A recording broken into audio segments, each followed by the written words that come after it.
Get ready to take a flamethrower to the official narrative and learn what the elites don't want you to know. You're listening to The Tom Woods Show.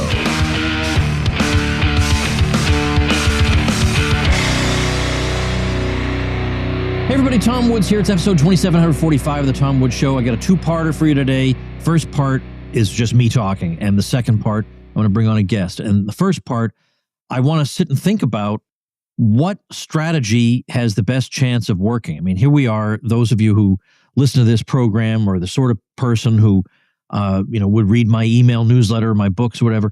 We look at the world roughly the same way, and it is not the way we want it. And our country is not the way we want it. And it's not even close to the way we want it. And the question is, what do we do about that? And I have heard all kinds of suggestions that are bound to not work. And we've tried a whole bunch of strategies that don't work.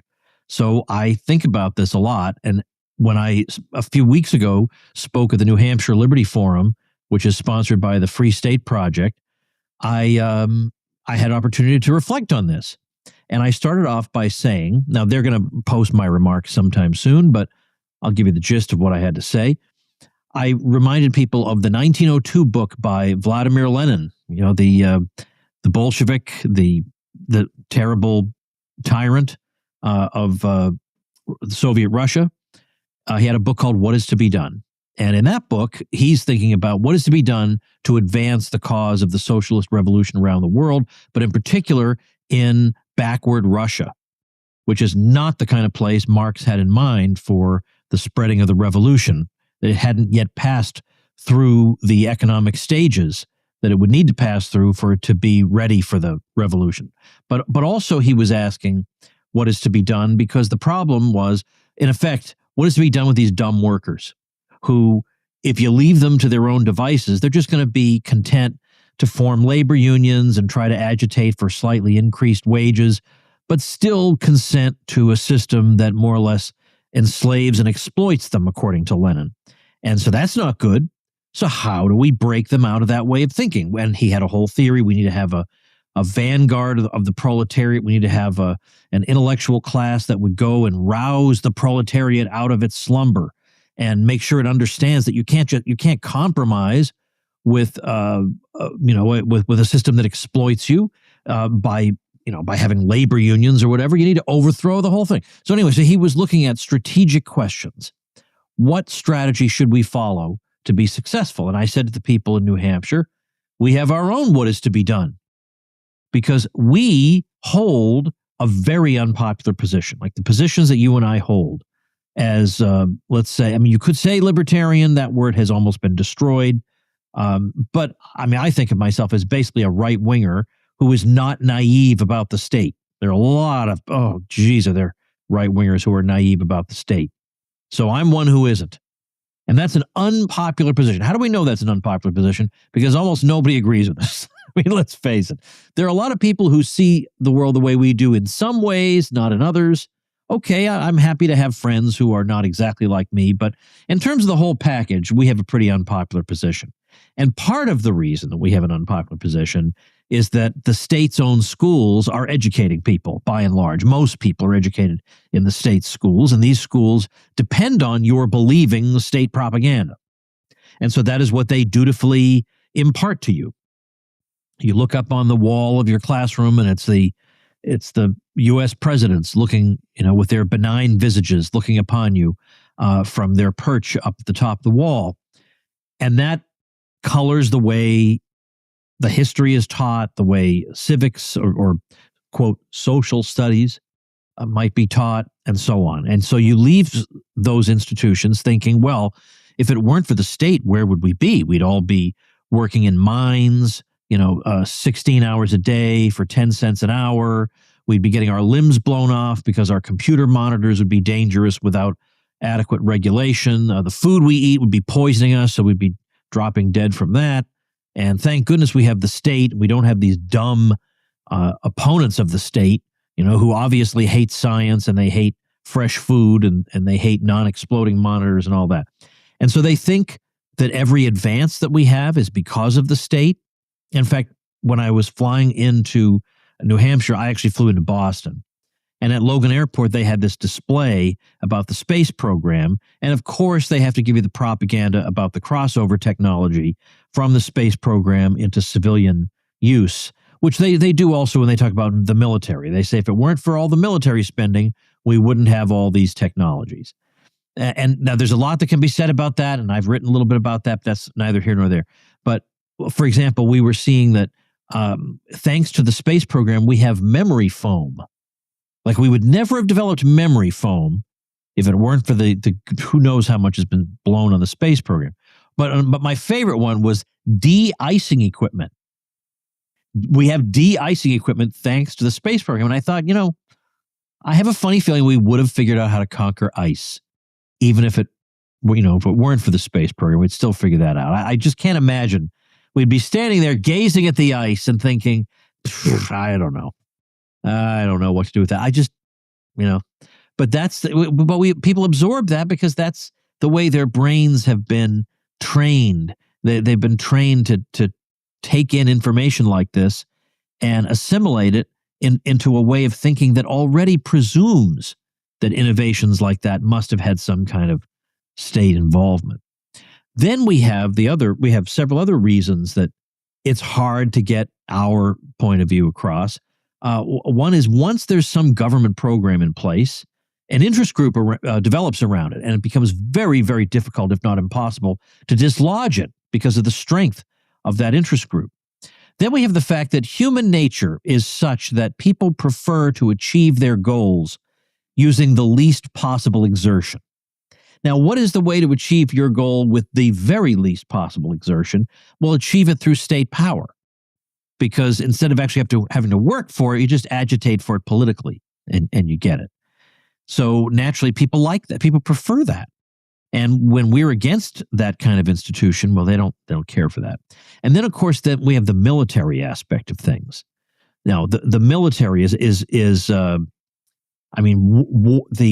preparation for and execution of war has helped to grow the institution of the state all over the world. There's tremendous scholarship on that. But in the United States in particular, there's just something about the military is everywhere. It's at the Super Bowl, it's at your local restaurant where people who are on the payroll in the military getting tax dollars get a discount at the restaurant or at whatever it is. The military is just everywhere. You're on an airplane and there's somebody in the military on it. So at the end, everybody stands up and cheers. It's absolutely everywhere.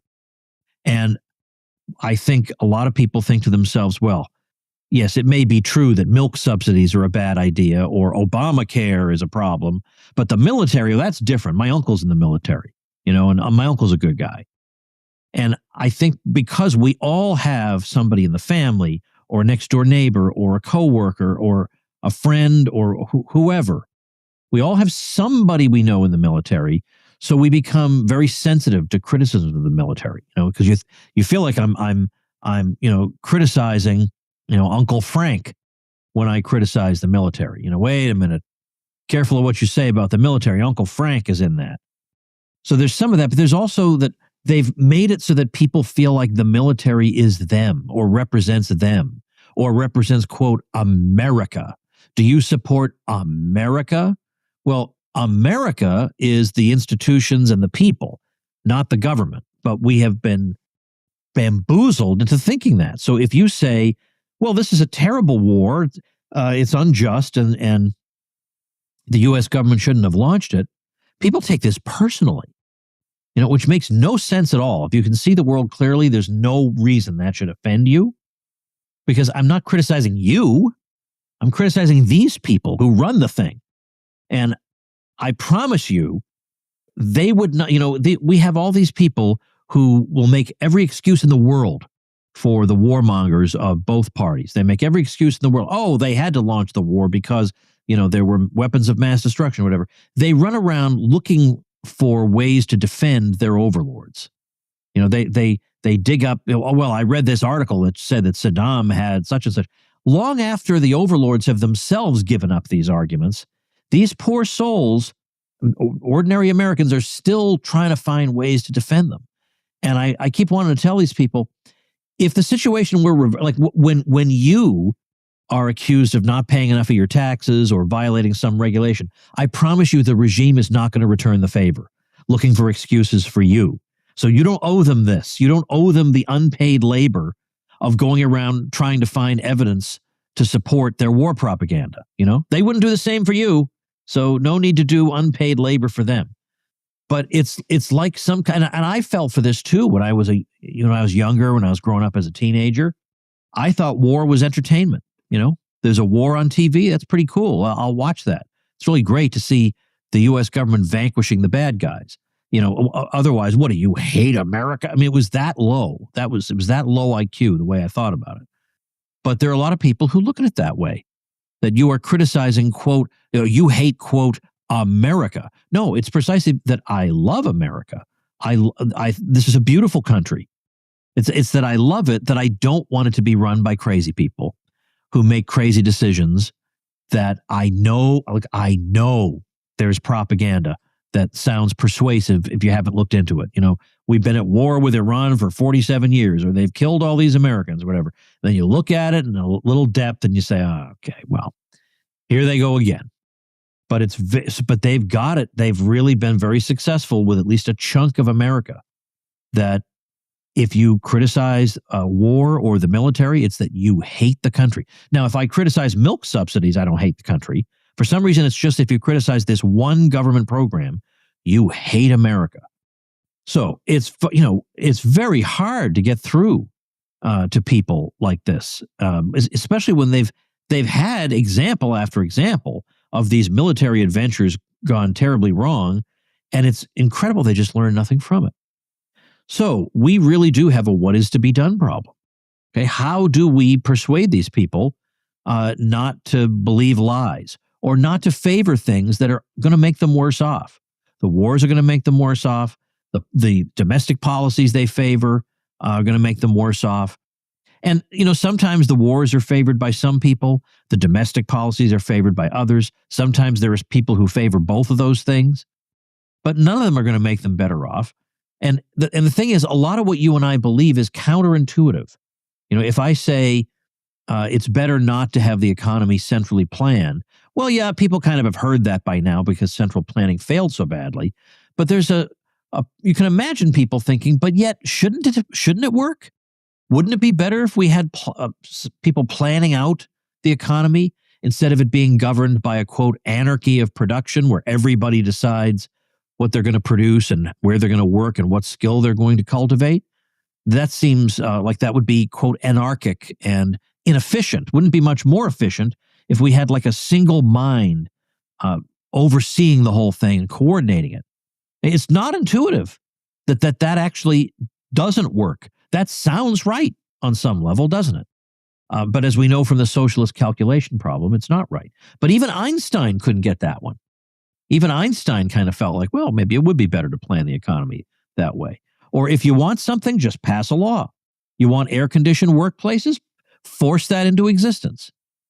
Now, that is a very bad idea, but I don't want to spend the time on that right now. You would get air-conditioned workplaces automatically on their own through market mechanisms. Now, if you don't believe me, I can talk about that on another episode. But the point is, it sounds, though, like if you want something like that, you should just pass a law and get it. But if you do that, what you're actually going to do is make a lot of jobs unaffordable to businesses. Like when a technology like air conditioning immediately, it first comes onto the scene, it would be enormously expensive to supply it to everyone. So if you demanded that right away, that would just mean, well, that's the end of air conditioning because it can't be afforded and all those jobs would be wiped out.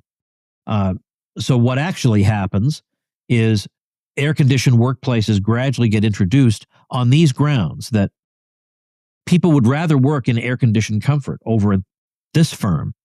So this firm installs the air conditioning. A lot of people want to go there. If you're going to entice me to work for your firm, but you're going to pay the same wage that I'm getting or the same salary that I'm getting over at this comfortable air-conditioned firm, forget it. You won't be able to do it. So what eventually happens is the firm will introduce air conditioning because then the only way they could get people over to their firm is either install the air conditioning or pay people more. A compensating differential, it's called. Pay people more to endure the heat. But eventually, as technology develops, air conditioning becomes cheaper and cheaper to the point where it would be cheaper just to install the air conditioning than to have to pay the wage differential to the worker to get him away from the air conditioner. See, I said I wasn't going to go into this, and now I just did it. So that's basically the quick version. Hey, everybody, last month at my mastermind meeting, which was held this time in the Virgin Islands, I spent some time with a guy you need to know. If you're a business owner or you're a high W-2 earner paying at least $40K a year in taxes, Matthew Sursley is someone you need to meet. He's a brilliant tax attorney who loathes the IRS as much as you do. You won't have to justify yourself in front of Matthew. Oh, dear sir, this is why I would like to keep some more of my money, if that's okay. Matthew's one of us. He's been on my cruise. He's been at my murder mystery parties. As I mentioned, he's in my elite mastermind. He's a regular Tom Woods Show listener. You don't have to explain yourself to Matthew. You can say anything you want. And by the way, the state wants you to be intimidated, confused, not sure what you're entitled to. Well, when you got Matthew in your corner, you're not going to have any of those problems. He's going to make sure you keep everything you can. And remember, he's a tax attorney, not a CPA. So your conversations with him are protected by attorney-client privilege. So whether you're running a business, doing a side hustle, flipping real estate, or you're just sick of handing over half your paycheck to the empire, Mr. Sursley helps you stay smart, compliant, and legally minimize what you pay the IRS. So your next step, go to www.agorist.taxadvice.com/woods. That's AGORIST taxadvice.com/woods and grab your free Agorist tax toolkit.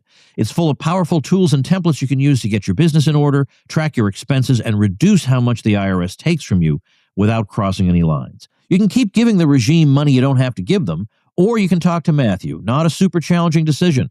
Head over to agoristtaxadvice.com/woods. So the question is this. We have, I think, a good set of ideas that lead toward peace and prosperity. But we have a system in which we don't really have that much opportunity to convey this to the public. Now, it's true. Now we have the internet.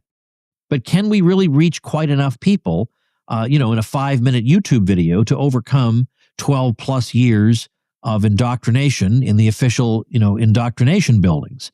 I don't know.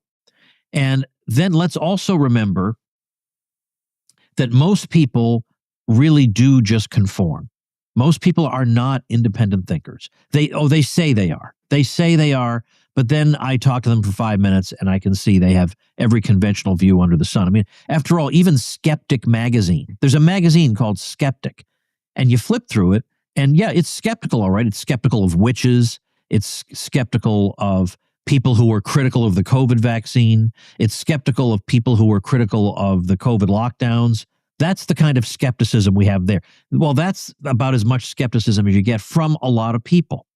They really do accept what's told to them. And, here we are taking a position that involves believing kind of the opposite of what everyone has told them. From everything from money to the way the economy works to the world and war. We have some stuff to say that's very much the opposite of what people have been told. So what is the thing to be? How do we fix this problem? How do we make progress in this kind of situation? And people used to ask me that. I would give, I used to do a lot of public speaking, and I would speak on academic topics. I would teach people something. And then afterward, they would say, this knowledge is all great, but what do we actually do? Like, what should we do to create a better, more livable society that's more in line with our vision? And that question really did sting because I didn't really know the answer. I don't know what the answer is. I honestly don't know. I would say I'm not the strategy guy. I feel like there's no harm in giving you this knowledge, and that has to be a portion of it. Education has to be part of it. We have to be able to defend ourselves. And when you're educated into these ideas, you do find them compelling. But what do we do? And that is what I find so appealing about the Free State Project, which I assume people listening to me know about, but just in case you don't, the strategy there is we pick a state, and they chose New Hampshire, and a whole bunch of us move there. And this concentrated group of us will not be the majority, but we will be extremely active, and we will change the culture and politics of that state. And it has indeed happened. And so the reason I like that strategy is that strategy does not require us to be the majority. Because as I've said, that doesn't look like it's in the cards. It runs against every instinct of human nature. And plus, we're up against the educational establishment that has custody of the minds of so many people for X hours a day for 12 years of their lives or 13 years. That's really hard. But what if we could take the minority that we are, but really concentrate ourselves in one place and make the numbers that we do have count? And that's what the Free State Project does. Now, let me double check here. I don't want to give you the wrong thing. So I'm going to type in something into the old computer here. It is, oh, that is not correct. Let me check. Good thing I looked. Good thing old Woods took a look at this. The website is fsp.org, freestateproject.org. So I was there because I wanted to encourage that. And because I intend to move to New Hampshire in the coming years. It'll be a while, but I want to be part of that. And I think also education is part of it, but as we've said, it's not enough. I don't think we can educate enough people. And even if we did educate a whole lot of people, then we could be just very oppressed, educated people. There has to be another dimension of this. So I do like the Free State strategy, but I also think that, yes, I know some people will be unhappy with me, but I think politics plays some role, especially on the state and local level. The federal level, you may say, is a lost cause, but on the state and local level, you can accomplish things. And yet I know there are some libertarians who think it's immoral to vote. I absolutely reject that. There's no reason that it's immoral to vote. Why would it be immoral to cast a vote?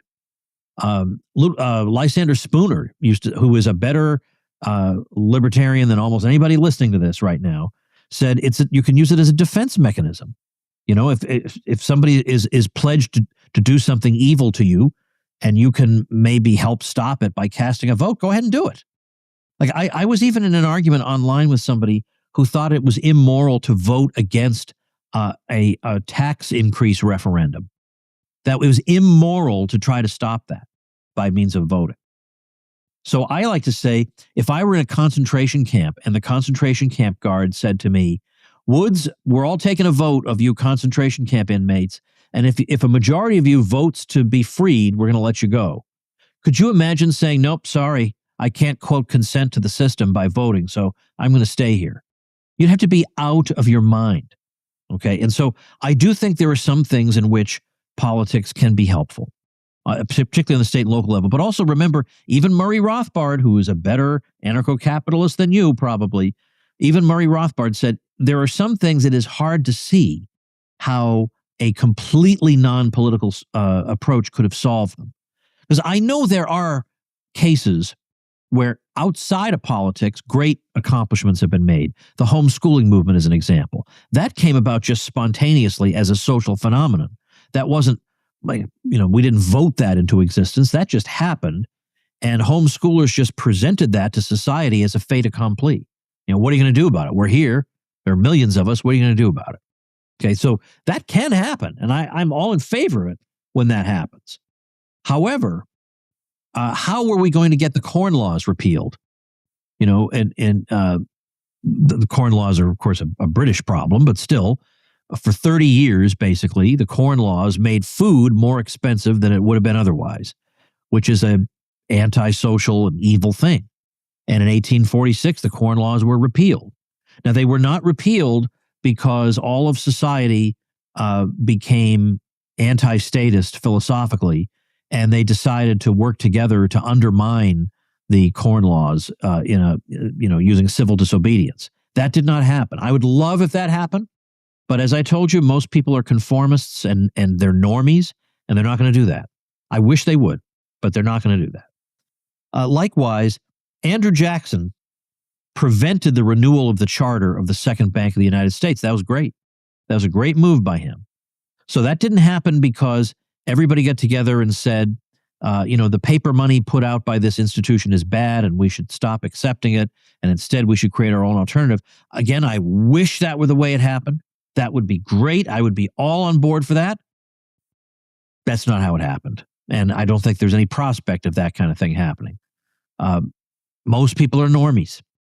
We can do what we can to educate them, get the word out, but at some level, you got to just do what you got to do. And if you have an Andrew Jackson who will refuse to charter that thing again, I'll take that as the solution, because at least the right thing gets done. So that's where I'm going to be. It's going to take me a while because I have family reasons holding me in god awful Florida, where I am now. Now, it's a lovely place politically. There are a lot of great things that have been done in Florida, and I'm very grateful for the experience we had during COVID, that it was pretty normal down here. But it's inhuman how hot it is in Central Florida. It is unsuited for human habitation. So I'm getting the heck out of here.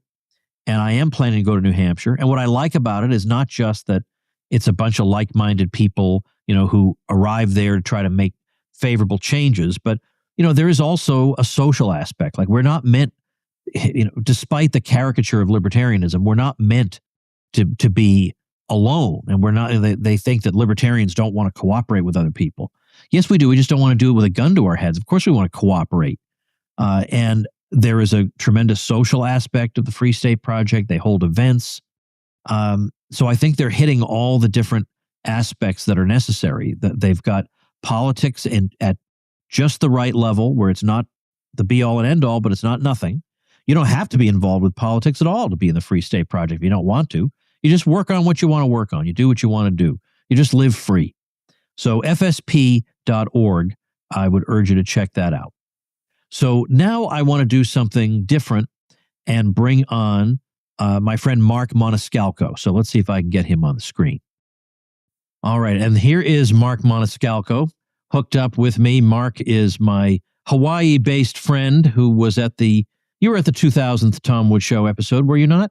I was at 1,000, 2,000. I'm looking forward to 3,000, Tom. Well, yeah, we'll see. But the unfortunate part about cutting down the number of episodes per week, it's going to take us a lot longer to get to 3,000. Yeah, and I don't know if I feel like anyway, we'll argue this later, whether I feel like doing a big deal for 3,000 or what I'm going to do. But anyway, 3,000 episodes, what's the matter? Who would do that? Well, anyway, let's get to the point. The point is, Mark Moniscalco, who has been out there fighting this battle for a long time, and as a matter of fact, I recall from the 2000th episode, he was one of the contestants in our little Family Feud game. And when each contestant was introducing himself, Mark introduced himself as Mark Moniscalco from the Union of Soviet Socialist Islands, because he lives in Honolulu. So it's an uphill battle over there, but doggone, he's been fighting it. And he's just released this brand new book featuring a foreword by a certain Dr. Ron Paul you may have heard of. And it's called The Forbidden Idea, subtitle Hidden Truths About Individual Liberty, Economic Freedom, Political Philosophy, and History. It more or less, well, I don't know why I'm doing the telling people what the book is, because it's your book, but I still feel compelled to do it. It's going to trace the idea of freedom as you see it developing in fits and starts over the centuries. So there's a big history section in here that goes from the ancient world, and then bit by bit you start to see the puzzle pieces coming together until you get to the end of the book where the whole puzzle is put together. But it's not just history, it's also a discussion of the ideas themselves. It's a discussion of where we need to go from here, because we're not exactly living up to these ideas anymore. So that's where we are. I can't help asking. I mean, we do have books on libertarianism out there. What's the motivation behind this, first of all? I wrote this book to help calm your inner turmoil. And when I say that to my friends, everybody looks at me like there's something wrong with me, because that's totally out of character for me to say something on those lines. But actually, because of you, I calmed my inner turmoil way back when. I was just beginning to decide I needed to know a little bit more about libertarianism. I was at a long time just a lazy libertarian. I didn't really pay any attention. I liked the big picture stuff, no taxes and all the other goodies that go with that. And that was good enough. But I felt really uncomfortable not being able to explain myself in depth. So I don't remember how it happened, but I came across a podcast, the Tom Woods Show, that on the exit of the show assured me that I would become a smarter libertarian in 30 minutes per day. And actually it worked. Started reading, or big enthusiastic supporter of Rothbard. I had never read anything from Rothbard, and just reading this one, For a New Liberty, is enough to leave you with a completely different outlook on the world. So I wanted to influence my friends that are so disappointed with the current political situation. They're disgruntled. They're angry. I mean, there's people that I can't actually have a conversation with without them starting to yell and scream. It got worse after the midterm elections in 22, when everybody expected the Republicans to have this big red wave, and that didn't happen. And I don't know, people just felt like there was no hope. So this book is there to explain the fundamental philosophy, where it came from, the history that's behind it, and give them a little bit of hope, because there's a concluding chapter is a lot of practical suggestions to make things better. That's why I wrote it. Everybody, I got some bad news for you, but then also some good news. The bad news, we're living through historic deficits, persistent inflation, and a Federal Reserve that can't unwind what it's created. That's why gold is back in the spotlight, not as a trade, but as real money. Here's the problem. Most gold just sits in a vault. It protects purchasing power, sure, but it doesn't generate income. Monetary Metals changes that. They let you earn a yield on gold paid in gold. I lease my gold through Monetary Metals and earn a return of around 4% annually, paid in physical ounces. So I keep my gold and I get more gold over time. So that means I benefit from rising gold prices and I grow my holdings in ounces. No paper promises, no fiat payouts. Gold becomes a productive, yield-bearing asset again. The Fed can print dollars. They can't print gold. Learn more at monetary-metals.com/woods and see how you can start earning a gold income. That's monetary-metals.com/woods. So I definitely want to talk about some of those, but I guess the idea would be that these ideas that Dr. Paul defended and that we all cherish, they had to go through quite a long period of evolution to get to their final mature form. And they could have been snuffed out at any time, but they weren't. And so here they are. And so, they can always, they're still there as a guide, as something to aspire to, something to learn from.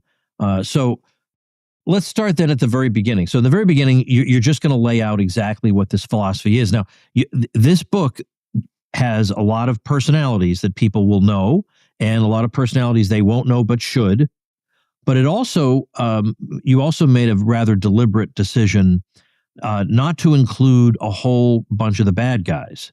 So, because you can read a book about Marx, but this is our book. This is our book, talking about our people and our ideas. Yeah, if you wanted to refute all of the collectivist ideas, the book would have been, 1,500 pages long, right? So it had to stop somewhere. And we left out the collectivists. They're mentioned occasionally when one of our heroes refutes them, but besides that, we don't bring them up. Yeah, so it's a positive exposition of the ideas as opposed to defending it from critics. We have defenses from critics, but here the idea is that the ideas sell themselves. The ideas are attractive as soon as you encounter them, and here's your opportunity in this book here to encounter them. So how do you describe them? What's the basic gist of what it is that you're defending? So the book starts out with the basic philosophy, and I wanted to lay out the basic philosophy in a simple and understandable method. I'm certainly not trying to rewrite any of Rothbard's great treatises, right? I'm not trying to rewrite the For a New Liberty or the Ethics of Liberty. I'm just trying to condense everything that I've been exposed to. And so I've got it in 6 chapters. It's only 40 pages. And I think that covers the entire fundamental philosophy. So we start out with a definition of individual liberty, which that was an interesting exercise. I attend quite a few events that attract liberty-minded people. And for a couple years in a row at Freedom Fest, I would walk around in the exhibit hall and in between seminars and talk to folks in the liberty movement, people that I have a lot of respect for, people that have accomplished quite a bit. And I asked everybody the same question: what's your definition of individual liberty? And there was an overarching theme that was among everybody, but for the most part, everybody had a different definition. That I found disturbing. I thought, this is something that we all should agree on, and it should be concise. So my research across all of the different philosophers and authors that we have in our liberty movement brought me to the definition that I'm going to present. And my definition of individual liberty is the absence of coercion. It's extremely short. I like it because it's got the negative connotation, which we'll talk about in a minute, but it reflects the negative rights that is a fundamental part of our natural rights philosophy. So we define individual liberty, and then we move on to, interestingly enough, having to define coercion. That came straight from Rothbard. There's a few others. Hayek had something interesting, but Rothbard's got this really concise, really precise definition of coercion. And then we moved on to discuss natural law and how natural law predates all government. And Bastiat says it best: man does not have life, liberty, and property because government has made laws. Rather, there are laws because man already had life, liberty, and property. So our natural laws are inherent and above any man-made law. The natural laws also include natural rights. There's some discussion of natural rights. The concept All right, so of why don't I have a right to a car? You have a right to life, liberty, and property. That, I think we can just start with three really simple ones. And the right to life, the right to liberty, the right to property does not require anybody else to do anything. There's no services needed to be provided by someone else. There's no goods needed to be provided by someone else. You are to be left alone. No one is to kill you. That's your right to life. No one is to steal your property. And that's your right to property. No one is to enslave you. That's your right to liberty. It doesn't require anybody else's, it doesn't require imposing anything on anyone else. So no, sorry, you do not have a right to a car. Because if I were to claim one, that would, in order to fulfill that, somebody would have to do something. They'd have to go build me something. They'd have to Exactly. They'd have to do. It'd have to be forced labor for me. And we already said that's no can do. That's not allowed. Can't do that. And an interesting thing, and this is something that the last chapter in the philosophy section is specifically about negative rights and positive rights. And what you're suggesting is that you have a positive right to a car, which means someone has to do something to provide you with that car. But the natural rights that we have inherently are all negative rights. No one's required to do anything for those. And what that means is that those natural rights are universal, that everybody has that right, and it's simultaneous. Everyone can exercise that right at the same time. That's a concept that when people that have read the book and we've had conversations with, that seems to be new to just about everybody. That they hadn't heard that before, or they may have heard it and just didn't realize how fundamental it is. So if someone is making and this is why this is important, when you're listening to someone else and they're making a claim, and people usually dress up, people that are eloquent, dress up their claims in all sorts of flowery language and make it sound so important. But if you can really dissect it and try to find out exactly what it is they're making a claim on, almost everybody's making a claim for a positive right. And once you realize it's a positive right, then you can just work through all of the other knowledge you have, and you can explain why that's a violation of natural law and natural rights. Now, what you're describing is a system in which there's a moral presumption against coercion and in favor of peaceful coexistence with other people. And obviously, this has very radical conclusions. I used to assign Frederick Bastiat's book, The Law, to my students back in my old professor days. And a lot of us read The Law. It's a tiny little book, and we thought it was persuasive and a neat little exposition of the ideas. But I would say 75% of the people in the classroom could not understand it. They had no idea what the point was. So I had to explain to them, do you understand what the implications of these ideas are? He's basically saying that virtually everything the government does is illegitimate because it involves so-called legal plunder. It involves doing things that individuals wouldn't themselves be allowed to do. So how do they become morally allowed to do them when they combine together in a group? And this just shocked them. This had just flown right over their heads. But likewise, what you're talking about, that there's such a thing as self-ownership, from which a lot of these ideas then flow as a logical conclusion. This has very radical conclusions for what we would consider legitimate government action.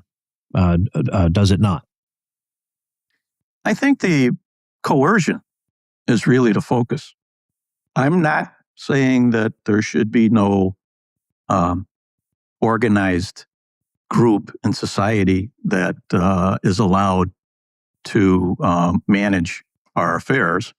I think it would be perfectly acceptable to allow a group that I voluntarily join and I voluntarily support with my money to provide defense for me, or to provide any other service that I decide that it's a good idea and I'm willing to voluntarily pay for it, and voluntarily leave it if I decide I don't like the service they're providing and I get to go somewhere else.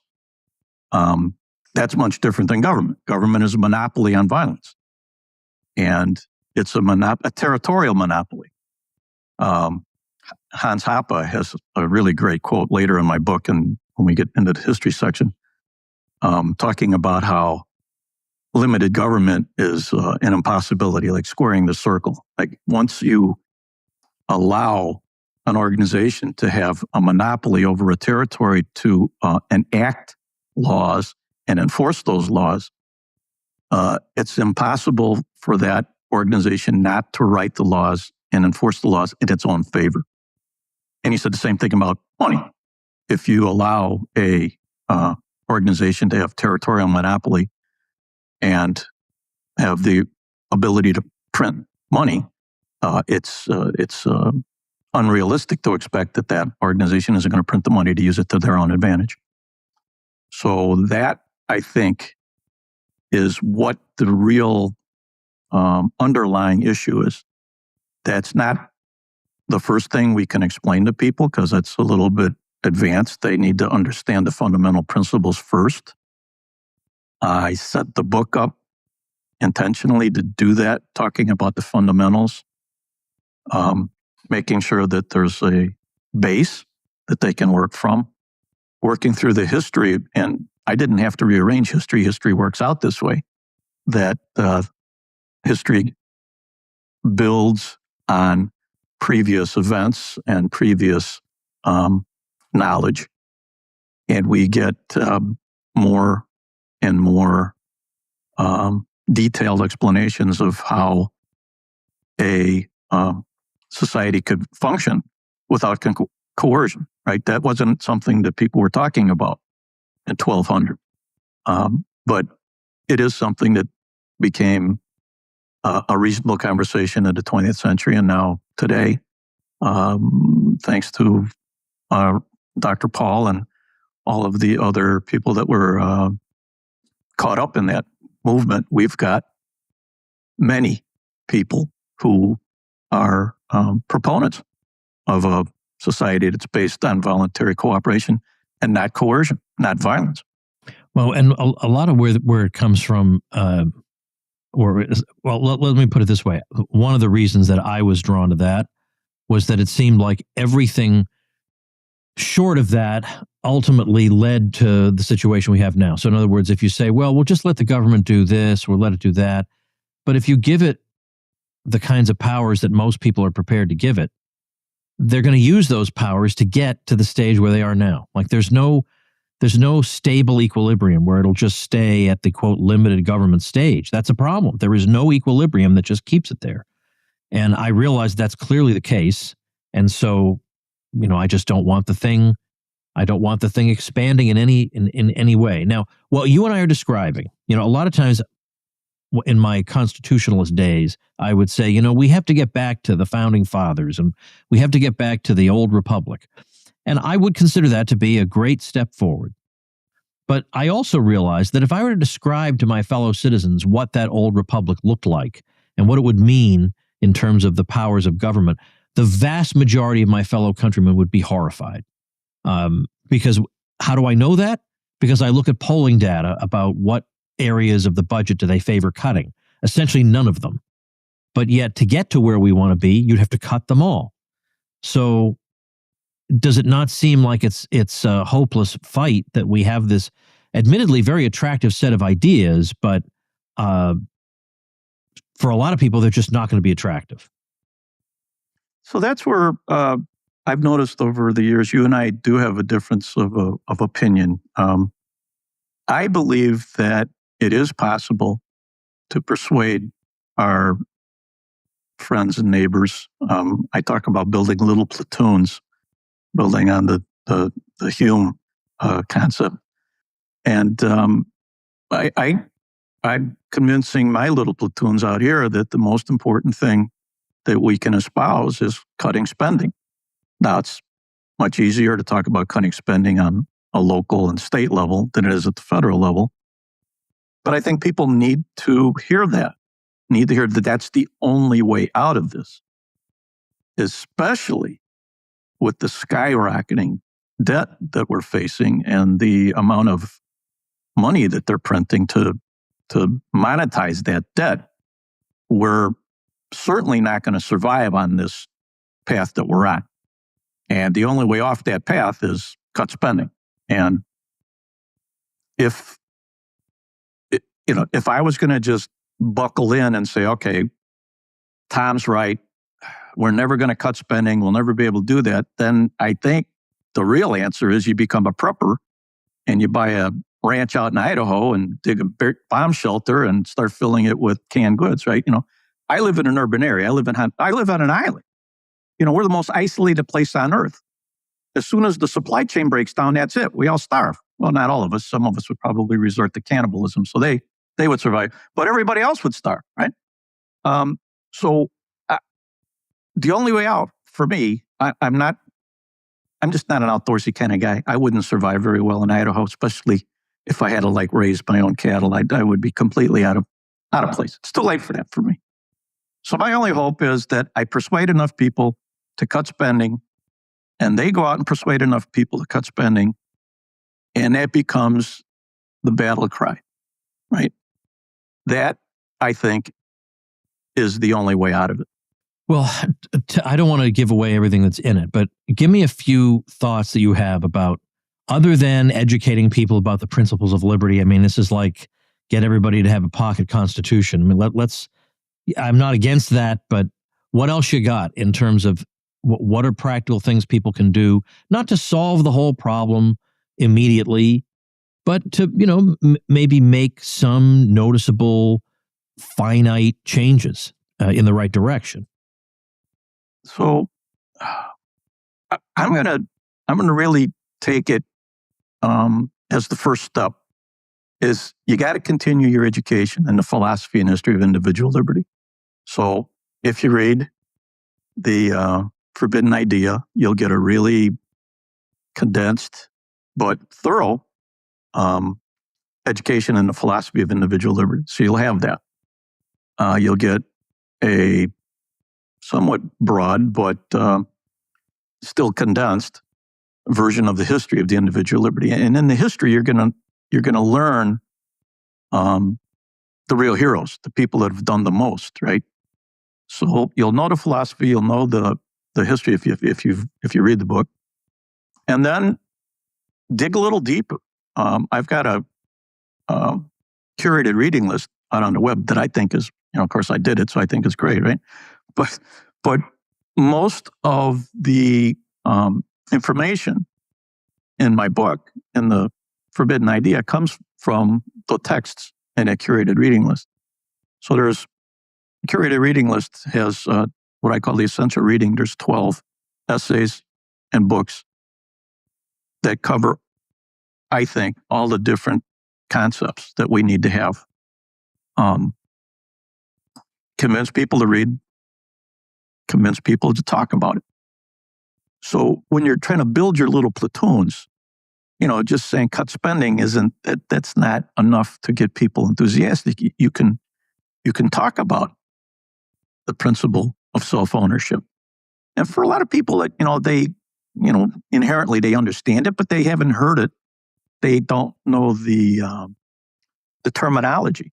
And that gives them something that they can use to talk to other people. So just a little bit of this is a little off the subject, but this is just about similar to being around people that are wine geeks, right? People that are wine geeks, they stick their nose in the glass and they start talking about fruit, earth, and wood, all this sort of thing. And you're standing there, if you're not a wine snob, you don't get it. You don't feel part of it. You can't contribute. But once you take some time and you learn some of the basics, but then you learn the terminology, then you can interact with other people, right? So yes, you and I might disagree on that a little bit, but continue your education. Encourage other people to read it. Next, Andrew Breitbart's doctrine, politics is downstream from culture. So build your little platoons, right? Your little platoons are people that you're familiar with. Of course, your family, your neighbors, your friends, people that you work with, people that you socialize with, people that you come across maybe at your church, at wherever you're a member, your baseball leagues. All of those people know who you are. They trust you, and they'll listen to you. And I'm not encouraging you to lecture anybody. I'm just encouraging you to speak honestly when the subject comes up, right? When politics comes up, don't be quiet. Express your opinion. When there's talk of, discussions about economics, don't be the dormouse. Speak up, right? Most of my life, I was the first guy when we were in a social setting. I was the first guy to say, listen, talk about politics or religion. And, I look at that now and it's like, that didn't make the world a better place, at least for me. So speak up, build a little platoon. Encourage your little platoons to do the reading. Encourage your little platoons to spread that message to other people. Those little platoons multiply. And our message is it's elegant, it's beautiful, people accept. I mean, very few people are going to argue with you when you tell them about the principle of self-ownership, right? Now, some people might argue about private property, right? Because they think that private property is the root of all evil and blah, blah, blah. But very few people are ever going to argue with you about the principle of self-ownership. Very few people argue about the non-aggression principle, right? When you explain it to them, they feel like that's human nature, that we should obviously follow this, right? So get your little platoon out there, get them in a position where they can persuade others, make them the evangelists. And the overall message that the little platoon, first, of course, they should understand the philosophy and the history and be able to talk about that. But the message has to be the only way out of the situation we're in today is cut spending. And we have much more control on a local level. So, I feel awkward saying this because this is something I really hate to do, but go to your local school board meetings, go to the park district meetings, go to the municipal government meetings. You got to show up. Because when you go to those things, look around the room. The only people that are there are all the ones that want more spending and bigger government. They're the ones who show up every day to those meetings, every time one of those meetings is held. It's time for us, the forgotten man and woman, to show up. The ultimate goal, the ultimate hurdle, I guess, to get over the cutting spending story is, what do we do about the Federal Reserve?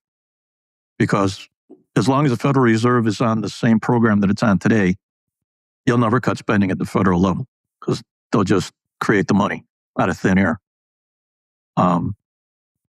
Now, obviously, end the Fed, that fixes it.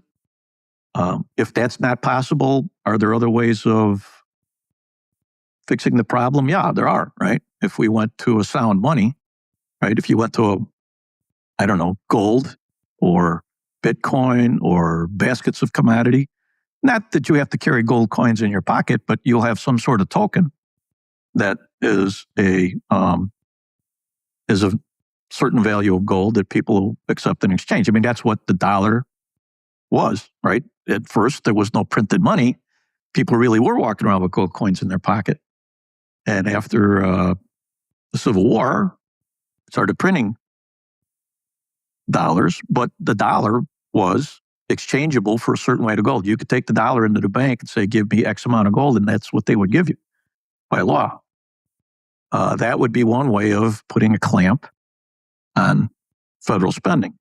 And if you go, all right, just go back across the history of all of our federal problems. It all gets dramatically worse in 1971 after Nixon took the U.S. off the gold standard, the final leg of the gold standard. All of the charts, underlying inflation, debt, monetary debasement, all start going straight up from that date. So we could, I guess, live with a Federal Reserve if we're not able to drive a wooden stake through its heart. We could live with it if we had a currency that couldn't be debased. So well, I agree with all these things. I don't know how we get to that point.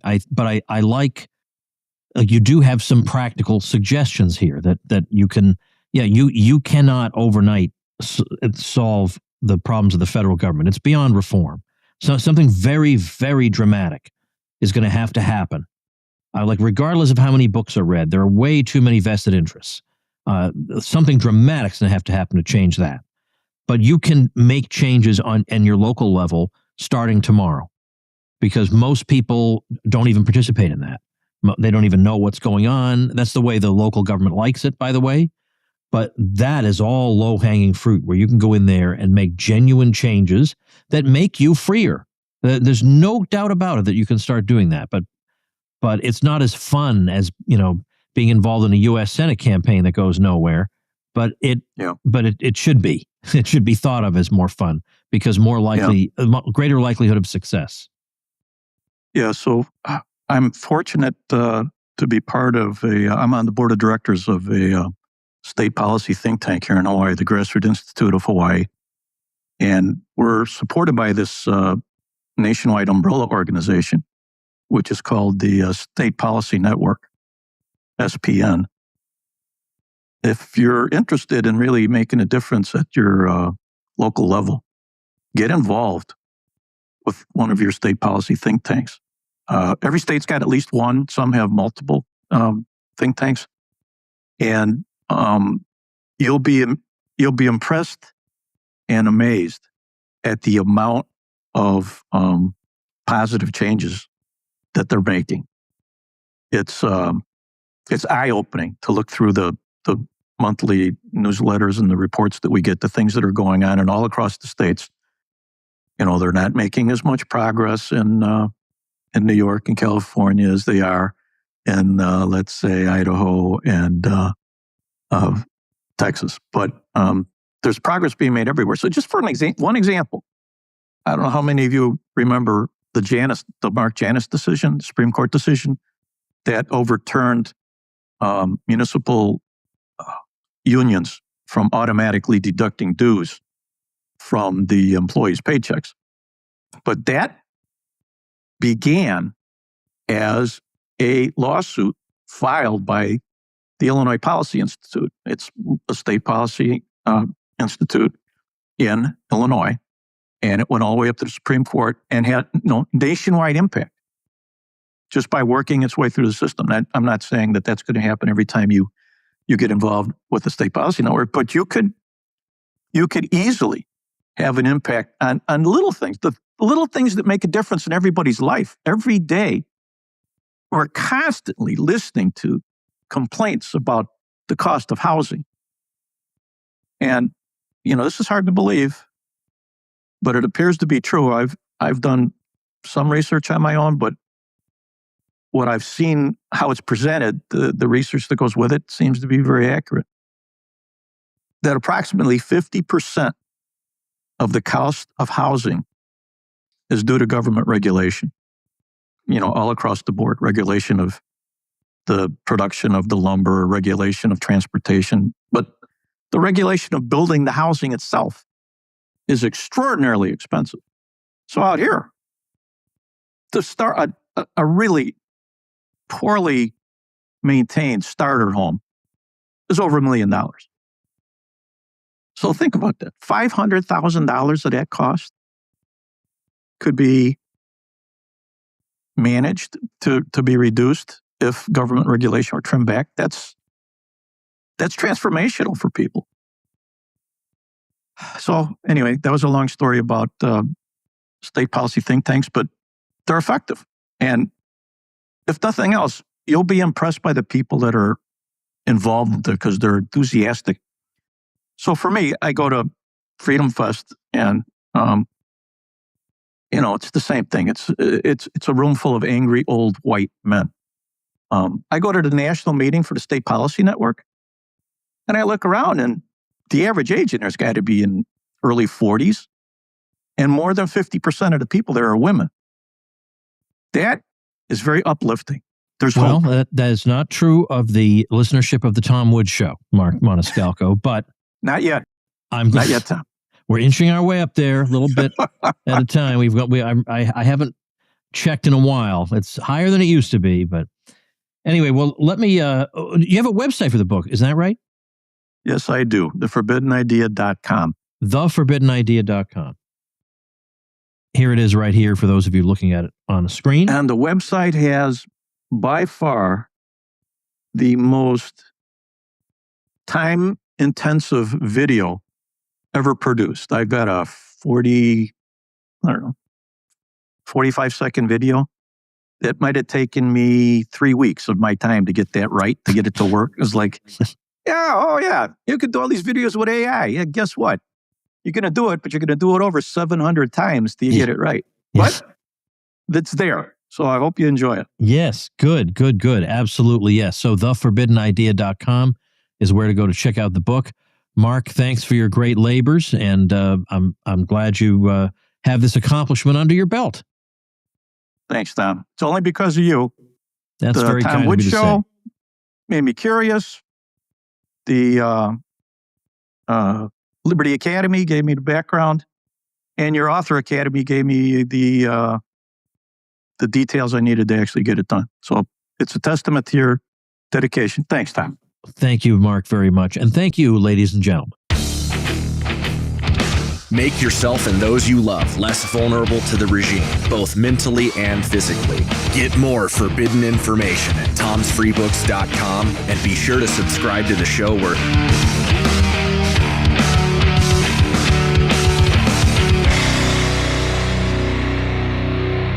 Like the sound of The Tom Woods Show? My audio production is provided by Podsworth Media. Check him out at podsworth.com.